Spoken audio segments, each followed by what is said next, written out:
اعوذ باللہ من الشیطان الرجیم بسم اللہ الرحمن الرحیم السلام علیکم ورحمۃ اللہ وبرکاتہ۔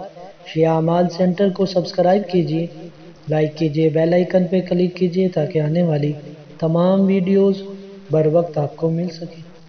شب نیمہ ذی القعدہ کی فضیلت 11 ذی القعدہ 148 ہجری میں امام علی رضا علیہ السلام کی ولادت بسعادت ہوئی۔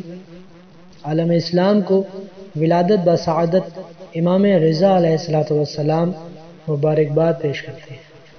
15ویں کی رات یہ بڑی بابرکت رات ہے۔ ذی القعدہ کی 15ویں کی رات خدا اپنے مومن بندوں پہ رحمت کی نگاہ ڈالتا ہے، اور جو شخص اس رات میں خداوند عالم کی عبادت میں مشغول رہتا ہے اس کے لیے 100 ایسے روزے دار کا اجر ہوتا ہے جو مسجد میں رہا ہو، خدا کی معصیت پلک جھپکنے پہ بھی نہ کی ہو، جیسا کہ پیغمبر کی روایت میں ہے۔ لہٰذا اس رات کو غنیمت سمجھو، اپنی اطاعت، اپنی عبادت، نماز، خدا سے طلب حاجت مشغول رہو۔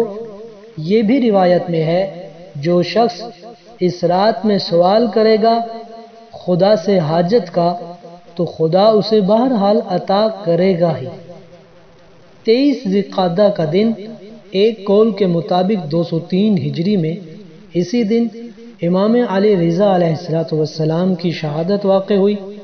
اس دن دور و نزدیک سے امام رضا علیہ السلام کی زیارت کرنا سنت ہے۔